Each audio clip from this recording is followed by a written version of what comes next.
લોકસભાની ચૂંટણી પહેલા રામલલ્લા બિરાજમાન થવા જઈ રહ્યા છે તો ગુજરાતના રાજકારણમાં ઉથલપાથલ પણ શરૂ થવા જઈ રહી છે. તમે જોયું હશે, આમ આદમી પાર્ટીના ભૂપત ભાયાણીએ રાજીનામું ધરી દીધું. બાદમાં કોંગ્રેસના એક ધારાસભ્ય રાજીનામું ધરે છે. હવે રાજકોટના રાજકારણમાં હડકંપ આવ્યો છે, કારણ કે રાજકોટના 2 દશક કરતાં વધારે કોંગ્રેસના સાથીદાર રહી રાજનીતિ કરતા અર્જુન ખાટરિયાને કોંગ્રેસે હટાવી દીધા છે. કારણ કે કોંગ્રેસને ગંધ આવી ગઈ હતી અર્જુન ખાટરિયા કોંગ્રેસ છોડી શકે તેમ છે. વિગતવાર ચર્ચા કરીએ આ રાજકારણ શું છે, કઈ દિશામાં આ રાજકારણ આગળ વધી રહ્યું છે. નમસ્કાર, હું છું આપની સાથે તુષાર વસિયા. નવજીવન ન્યૂઝમાં આપનું સ્વાગત છે. ભારતીય જનતા પાર્ટી પર અગાઉ આરોપ લાગતા રહ્યા છે કે ધર્મના નામે અને રામલલ્લાના નામે રાજનીતિ ચાલી રહી છે. ત્યારે હવે અયોધ્યામાં રામ મંદિર બનવા જઈ રહ્યું છે. માધ્યમો સતત તમને અહેવાલો બતાવતા હશે, જેથી તમે અવગત હશો કે રામલલ્લાનું મંદિર હજુ બનાવવાનું કેટલું બાકી છે. ત્યાં જ આપણે રામલલ્લાની પ્રાણ પ્રતિષ્ઠા કરવા માટે આગળ વધ્યા છીએ અને શંકરાચાર્ય પણ કહે છે કે પૂર્ણ મંદિર ન બને ત્યાં સુધી રામલલ્લાને બિરાજમાન ન કરી શકાય. છતાં પણ લોકસભાની ચૂંટણી પહેલાં ચૂંટણીનો જસ ખાટવા માટે ભારતીય જનતા પાર્ટી રામલલ્લાને અધૂરા મંદિરમાં બિરાજમાન કરાવવા જઈ રહી છે. આ આક્ષેપ કોંગ્રેસે લગાવ્યો હતો. ત્યારે હવે કોંગ્રેસને વધુ એક ઝટકો ગુજરાતમાં લાગી રહ્યો છે, રાજકોટ જિલ્લામાં લાગી રહ્યો છે. રાજકોટ જિલ્લાના જિલ્લા પંચાયતના કોંગ્રેસના નેતા અર્જુન ખાટરિયા, કે જેઓ 2 દશક કરતાં વધારે સમયથી કોંગ્રેસના સાથીદાર છે, કોંગ્રેસના સૈનિક છે, સિપાહી છે, સ્થાનિક કોંગ્રેસના કમાન્ડર પણ છે. હવે અર્જુન ખાટરિયા કોંગ્રેસના નથી રહ્યા, કારણ કે કોંગ્રેસે અર્જુન ખાટરિયાને બરતરફ કરી હટાવી દીધા છે. કારણ કે અર્જુન ખાટરિયા પક્ષ પલટો કરવા જઈ રહ્યા છે તેવી ગંધ કોંગ્રેસના નેતાઓને આવી ગઈ હતી. હાલ અર્જુન ખાટરિયા સમગ્ર મામલાથી કોંગ્રેસથી કોઈ પણ પ્રકારની તેમને નારાજગી નથી એ પ્રકારે વાત કરી દૂર જઈ રહ્યા છે, પરંતુ તેમણે ભારતીય જનતા પાર્ટીમાં સામેલ થવાની વાતનો સ્વીકાર તો કરી લીધો છે. તેમણે કહ્યું કે રામ મંદિર બનવા જઈ રહ્યું છે, દેશમાં આટલું મોટું કામ થવા જઈ રહ્યું છે, વિકાસના પૈડા આગળ વધી રહ્યા છે, તો એ વિકાસના પૈડાને ધક્કો મારવા માટે હું ભાજપમાં જઈ રહ્યો છું. એમને સાંભળો, બાદમાં વિશ્લેષણ કરીએ. ખાસ કરીને કોંગ્રેસ પક્ષ દ્વારા આપની પાસેથી રાજીનામું લેવામાં આવ્યું છે, શું કારણ છે ને હવે કેસરીઓ ક્યારે ધારણ કરવાનું? આ વાત તો આમ તો જુઓ તો તમે કોંગ્રેસ પાર્ટીના આલાકમાન્ડના હાઈકમાન્ડના નેતાઓને પૂછી શકો છો, પણ કદાચ એમને ક્યાંક ને ક્યાંક એવી વસ્તુઓ લાગી હશે, અણસાર આવી હશે, એટલે એમને કદાચ રાજીનામું લીધું હોય. પણ રાજીનામું નથી માંગ્યું, એમણે જ એમના લેટર દ્વારા, આદેશ દ્વારા છે એ વિપક્ષના નેતા પદમાંથી મને દૂર કર્યો છે, એવા મને સમાચાર ઇલેક્ટ્રોનિક અને ટીવી પ્રિન્ટ મીડિયાના માધ્યમથી મળેલા. એ તો કોંગ્રેસ પાર્ટીના નેતાઓને ખબર પડે, કારણ કે 25 વર્ષ ત્યાં કોંગ્રેસને ટકાવી રાખવામાં મારો મહદઅંશે મોટો ફાળો છે. મારા જીવનના 25 વર્ષ કોંગ્રેસ પાર્ટીમાં મેં કાઢ્યા છે.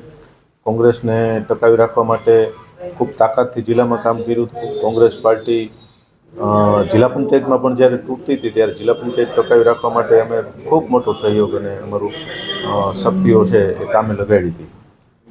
છતાં પણ કોંગ્રેસ પાર્ટી એવો આક્ષેપ કરે, કયા નેતાએ આક્ષેપ કર્યો છે એ મને જાણ નથી, પણ એની સામે કોંગ્રેસ પાર્ટીમાં અમારો ખૂબ મોટો સહયોગ રહ્યો. સમગ્ર ભારતમાં એક આખું ધર્મમય વાતાવરણ છે. આસ્થાનું કેન્દ્ર આપણું રામ જન્મભૂમિ અયોધ્યામાં જ્યારે ભગવાન ઈષ્ટ રામચંદ્રજી ભગવાનની સ્થાપના થઈ રહી છે ત્યારે, અને સાથે સાથે સમગ્ર ભારતમાં, ગુજરાતમાં આપણા આદરણીય વડાપ્રધાન નરેન્દ્રભાઈ મોદી જે વિકાસ રથના પૈડાઓ આગળ ધપાવી રહ્યા છે, ત્યારે ક્યાંક ને ક્યાંક એમાં સહભાગી થવા માટેનો જ્યારે અમને મોકો મળ્યો છે, ત્યારે આ મોકો ઝડપી અને અમે આગળ વધવા માટેના પ્રયત્નો સૌ સાથી મિત્રો દ્વારા કરી રહ્યા. જિલ્લામાંથી, તાલુકામાંથી ઘણા બધા કાર્યકર્તાઓ આવી શકે, જિલ્લા પંચાયતના સભ્યો પણ આવી શકે, સહકારી ક્ષેત્રના આગેવાનો, સામાજિક આગેવાનો અને સંગઠન સાથે જોડાયેલા ઘણા બધા મિત્રો એવા છે કે એને અમે આદરપૂર્વક સ્વીકારશું. આવવા માટેના જે પ્રયત્નો કરે એને માનભેર છે એ સંગઠનના નેતાઓ સાથે વાત કરી અને સરસ રીતે સ્વીકારી લઈશું. મેં આપને વાત કરી ને કે આ 2-3 મુદ્દા, એક વિકાસની રાજનીતિ, વિકાસ સાથે જોડાયેલા જે અમારા વિકાસ સાથે જોડાવા માટેના અમારા જે પ્રયત્નો છે, અને એક આસ્થા સાથેનું અમારું જે હૃદયસ્પર્શી જે કામ થઈ રહ્યું છે સમગ્ર ભારત વર્ષ માટે, જે ગૌરવની વાત છે.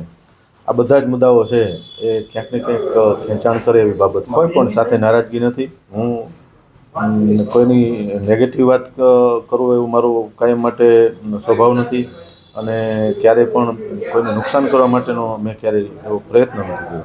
માત્ર અને માત્ર પોઝિટિવ વાત કરી અને જે કાંઈ વિકાસની વાતમાં આપણે બધાને સહયોગી થાય એના માટેના પ્રયત્ન છે. મારા રાજકારણના જાહેર જીવનમાં રહ્યા છે. હું 25 વર્ષનું મારું જાહેર જીવન યુથ કોંગ્રેસથી લઈ અને જિલ્લા પંચાયતની મારી આ 4 ટર્મ સહકારી ક્ષેત્રમાં માર્કેટિંગ યાર્ડથી હોય કે સામાજિક રીતે ક્યાંય પણ જોડાયેલા હોય એ બધી જગ્યા ઉપર લોકોપયોગી કામ અને લોક કલ્યાણના કામો છે અમે સાથે મળીને કર્યા છે અને આવતા દિવસોમાં પણ કરશું. ના, કોંગ્રેસના કોઈ એવા હાઈકમાન્ડ સાથેની એવી કોઈ ચર્ચાઓ નથી, પરંતુ હાઈકમાન્ડને ક્યાંક નાની મોટી બાબતની અણસાર મળ્યો હોય અને પછી એમણે શું નિર્ણય લીધો હોય એ મને બાબતની ખબર હાલમાં નથી. ભારતીય જનતા પાર્ટીના સંગઠનના નેતાઓ અને હાઈકમાન્ડના જે નેતાઓ જે નિર્ણય કરે એ ચોક્કસ સમય છે એ બતાવશે. અમને તો હાલમાં કોઈ એવો ચોક્કસ સમયની માહિતી અમારી પાસે નથી. ભારતીય જનતા પાર્ટીમાં નીચેના સંગઠનના આગેવાનો જે છે સંગઠન સાથે જોડાયેલા એ સંગઠનના તમામ આગેવાનો છે એમની સાથેનો સંપર્ક, અમારી સાથે ચર્ચા, મિટિંગ અને આગળ તૈયારી માટેની છે. એ મિટિંગ ગઈકાલે ને આજે પણ થઈ. ચોક્કસ મેં આપને વાત કરી એમ વિકાસના કામમાં સહભાગી થવા માટે લોકસભામાં જે કાંઈ પાર્ટી જવાબદારી આપશે એના માટેના પૂરા પ્રયત્ન કરશો અને પૂરી રીતે છે એમને સમર્થન આપી અને પરિશ્રમ લગાવશો. તમે સાંભળ્યા એ હતા અર્જુન ખાટરિયા. અર્જુન ખાટરિયા વર્ષ 2017માં ગોંડલ વિધાનસભા બેઠક પરથી કોંગ્રેસ તરફે ચૂંટણી પણ લડી ચૂક્યા છે. 2 દશક કરતાં વધારેનું તેમનું સહકારી ક્ષેત્રનું અને સ્થાનિક કોંગ્રેસનું આગેવાનીનું નેતૃત્વ પણ રહ્યું છે અને સાથે તેમનું રાજકારણ પણ રહ્યું છે. જિલ્લા પંચાયતમાં તેઓ તેમના પત્ની સહિતના તેમના અંગત લોકો, નજીકના લોકો હોદ્દા ભોગવી ચૂક્યા છે. જિલ્લા પંચાયતની ચૂંટણી જીતી ચૂક્યા છે અને કોટડા સાંગાણી વિસ્તારમાં તેમનું સારું એવું પ્રભુત્વ છે તેવું કહેવામાં આવે છે, માનવામાં આવે છે અને ભૂતકાળમાં પરિણામો પરથી જોવામાં પણ આવ્યું હતું. ત્યારે અર્જુન ખાટરિયાનું ઓપરેશન કોણે પૂરું કર્યું? અર્જુન ખાટરિયાના ઓપરેશન પાછળ કથિત રીતે ભારતીય જનતા પાર્ટીના 2 દિગ્ગજ નેતાઓ કે જે પોતાને દિગ્ગજ માને છે, માટે હું તેમને કથિત કહું છું કારણ કે તેઓને ખબર છે કે હવે લોકસભાની ચૂંટણી પહેલાં આપણે સંગઠનમાં મજબૂતી પુરવાર નહીં કરીએ તો આપણું પત્તું કપાતા વાર નહીં લાગે. કારણ કે આ જ રીતે સરળતાથી જેમ બટર પર છરી ફરે એ રીતે એમની ટિકિટ કપાઈ ગઈ હતી વિધાનસભામાં. એ નેતા આની પાછળ હોવાનું લોકો ચર્ચી રહ્યા છે. તો એક સમાજના આગેવાન છે, સમાજના આગેવાન પણ આ કાર્યમાં સહભાગી થયા હતા તેવી પણ ચર્ચા છે. તો આ રાજકારણને સમજવું જરા અઘરું છે કે ભારતીય જનતા પાર્ટી પાસે 156 વિધાનસભાની બેઠકો છે, આટલા ધારાસભ્યો છે, છતાં પણ ભારતીય જનતા પાર્ટીમાં બીજા નેતાઓ આવે છે અને તેમના પર આક્ષેપ લાગે છે કે ભાજપ બીજા પક્ષને તોડી રહ્યો છે. આવું કેમ? જોવા જઈએ તો ભારતીય જનતા પાર્ટીને લોકસભાની 26 બેઠકો જીતવી એકદમ સરળ લાગે છે, પરંતુ ભાજપ અને ભાજપના નેતાઓ કમિટેડ કામ કરવામાં માને છે. ભાજપનો અત્યારે ગોલ ચાલી રહ્યો છે કે 5 લાખ કરતાં વધારે મતો સાથે લોકસભાની ચૂંટણીઓ જીતવી. કારણ કે હવે આપણે 26 જીતી લીધી છે અને હવે ફરીથી 26 જીતવા આગળ વધી રહ્યા છીએ, તો આપણે 5 લાખ કરતાં વધારે મતોની સાથે આ ચૂંટણી જીતવી જોઈએ. એ આપણો ગોલ હોવો જોઈએ. તો બની શકે કે જે વિસ્તારમાં કોંગ્રેસનું પ્રભુત્વ હોય, આમ આદમી પાર્ટીનું પ્રભુત્વ હોય કે કોઈ અન્ય નેતાનું પ્રભુત્વ હોય તેમને ભાજપમાં જોડવા જરૂરી બને અને એટલા માટે જ કદાચ આ લોકો ભારતીય જનતા પાર્ટીમાં સામેલ થવા માટે હોંશે રાજીનામા ધરી રહ્યા હોય. કેટલાક લોકોનું કહેવું છે પદ મળે, કેટલાક લોકોનું કહેવું છે પ્રતિષ્ઠા મળશે, કેટલાકનું કહેવું છે હોદ્દા મળશે, તો કેટલાકનું કહેવું છે રૂપિયા મળશે. હવે કયો નેતા શેના કારણે જતો હોય એ તો નેતા જ સ્પષ્ટતા કરી શકે. આ બધી ચર્ચાઓનો વિષય છે. આ બધી ચર્ચાઓ ચાલતી હોય છે, ચર્ચાઓ ચાલતી રહેશે, નેતાઓ આવતા રહેશે, નેતાઓ જતા રહેશે. આપણું આ જ પ્રકારે મતોનું વિભાજન કરવા માટે અને લોકશાહીનું જાણે કોઈ મતલબ નથી રહ્યો એ માટે આ નેતાઓ સતત થનગનતા રહે છે રાજનીતિને ગરમ કરવા અને રાજનીતિ ગરમ થતી રહે છે. આ જ પ્રકારની વાતો, વિશ્લેષણો, વિગતો, ચર્ચાઓ સાથે હું આપના સમક્ષ ફરી આવીશ. નવજીવન સાથે જોડાયેલા રહેજો. ચેનલને લાઇક, શેર અને સબસ્ક્રાઇબ કરવાનું ભૂલશો નહીં. નમસ્કાર. વૈષ્ણવજન તો તેને કહીએ જે પીડ પરા